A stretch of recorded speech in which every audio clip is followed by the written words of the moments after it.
Well, hello again and welcome. I'm, as always, glad that you're here with us as we continue our chronological reading.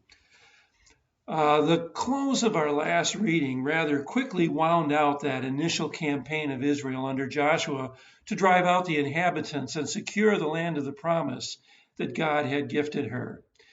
Today we begin, well, with a bit of a recap of the kings that were delivered by God into the hands of Israel under Moses before Israel entered the promised land, and then those kings that were delivered to Israel under Joshua after they had crossed the Jordan River. There was yet land to be conquered, and Joshua was getting old. God lists the work that's yet to be done, and he promises that he, God himself, will drive those people out as well, just as he has done so far. But now it's time for Joshua to allocate the land. Some of the land east of the Jordan, had already been allocated by Moses at the request of the tribes of the Reubenites, the Gadites, and the half tribe of Manasseh. Now Joshua has been told to allocate the land west of the Jordan. Now, Caleb, if you remember Caleb, he was the second faithful spy who 40 plus years ago had gone with Joshua and the 10 others to investigate the land that they were about to receive. Well, he has a request.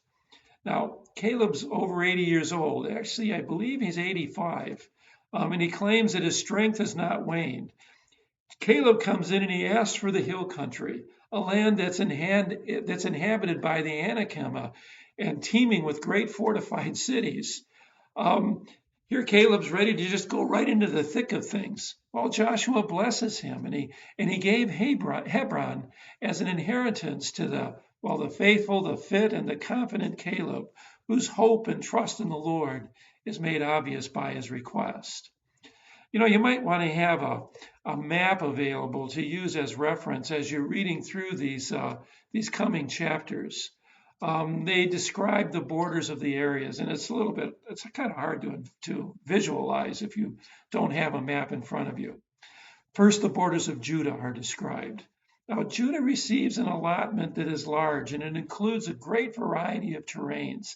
Actually, it looks like it's the largest of all the allotments, save possibly the combined allotment of Manasseh, who has land on both the east and the west of the Jordan. You'll even notice if you look at a map that the allotment for Simeon is completely contained within Judah's allotment. Simeon's allotment has no border with any other tribe than with Judah. Now, there's an interesting side story that you're going to read in chapter 15 near the middle about Caleb and one of his nephews and his daughters.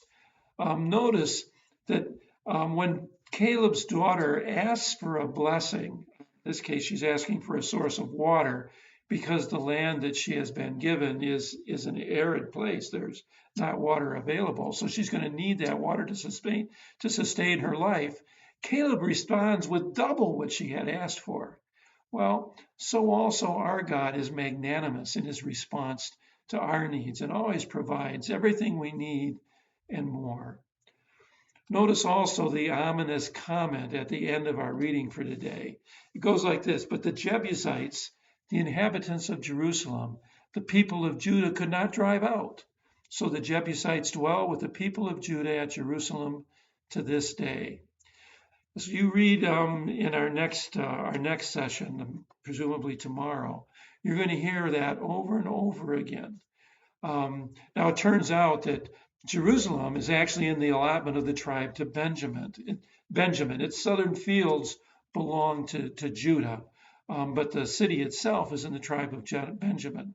Now, just as God allocated land to the tribes that they did not fully possess until some point in the future, actually, Jerusalem's going to have to wait all the way until the days of King David before it is fully, shall we say, liberated and becomes fully and completely a part of Israel. Well, just as Jerusalem had to wait, so what we have been promised and received, our inheritance in the new creation, we will not fully possess until Jesus returns on the last day. We need to wait as well. But just as surely as Jerusalem became a part of the inheritance of Israel, so also the inheritance that we have been promised, the new creation, we will fully be a part of when Jesus returns. May God be with you, bless you. I look forward to joining you again tomorrow.